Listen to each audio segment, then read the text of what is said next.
So what was that all about? Like I didn't watch that video because to be fair, when I see thumbnails like that, I'm like, whatever. Yeah. I always look, I'm like, well, whatever.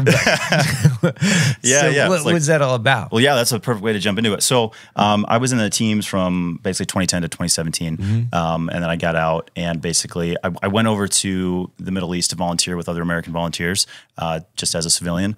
I was still technically in the Navy for the first like 30 days that I was over there in Iraq. I just took leave and just left. Yeah. You're on terminal leave. Yeah. I wasn't technically on terminal leave. I was technically on regular leave. Oh. And I split it up to where like my leave would end on a weekend, and I just hoped they wouldn't call me in. That's because nice. I'm on the other side of the world at that point. Right. Yeah. So I went over there, and my intention was just to do humanitarian work, and just whatever I could do to help out. Obviously I'm a team guy, and so I'd love to obviously fight bad guys if the opportunity arises. But that wasn't my attitude when I went.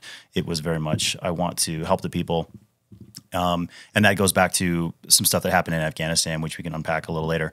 But when I got over there, I thought I would just kind of be doing some basic medical work. But the Iraqi Army had no medics. And so what ended up happening is all the volunteers, we ended up being, because we're TCCC, TCCC training, and so therefore we are the medics. And so we ended up being on the front line of the Battle of Mosul as the Iraqi Army was clearing Mosul of ISIS.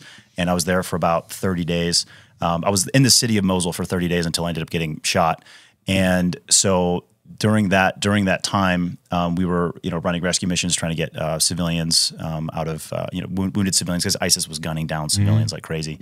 And the day I ended up getting hit, ISIS had massacred about 200 civilians approximately who were trying to flee the old city, the section of exactly. So they were trying to get out of there. They gunned down 200 people, but when we got to where the massacre happened the next morning, there were still like people alive. There was kids alive still, like in the piles of bodies, and it was like biblical level piles of bodies where you could tell people had been shot, and they were like climbing over the dead bodies, and then they were getting shot, and people were trying to climb over them. Men, women, kids, babies, pregnant women, everybody just slaughtered on the streets, and within that, there was like kids still like hiding in the bodies and like walking around, and ISIS could see them because ISIS was maybe 50, 75 yards away.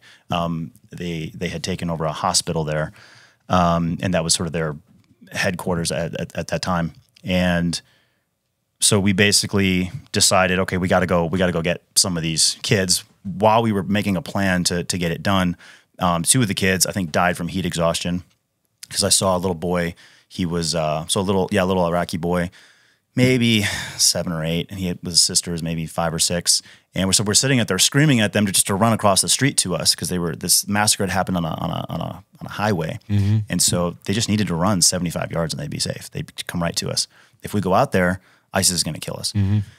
So I saw this little boy. He took a T-shirt or something, and this little girl. He had the little girl laid down on the ground. Keep in mind, it's Mosul in June. Had her lay down on the ground, so it's extremely hot. Put a like a T-shirt over her face, I think, to shade her, and then he laid down next to her with nothing. And then the two kids never stood up again. And a few hours later, we launched a rescue mission to get one of the little girls who was like right in front of ISIS headquarters, like right there, like 50 meters away, hiding in a pile of bodies. And so we did basically we got the Iraqi Army to give us a tank. And we ran behind an M1 Abrams. So it was an American tank that driven by Iraqi soldiers. And so I stepped back behind the tank. So I looked at the guy, and he looked back at me. So he's on his back, and he looks back at me. We make eye contact, and he's basically asking me, he's like, "Hey man, are you gonna come get me?" And I was like, I shook my head, and I said, "I'm sorry. There's just no way, because if I go up in front of this tank, the tank. Keep in mind, the tank is also firing its main gun. None of us are wearing ear pro. This main gun is going off." I'm like, dude, if I go up there, I'm going to get shot if the tank doesn't kill me.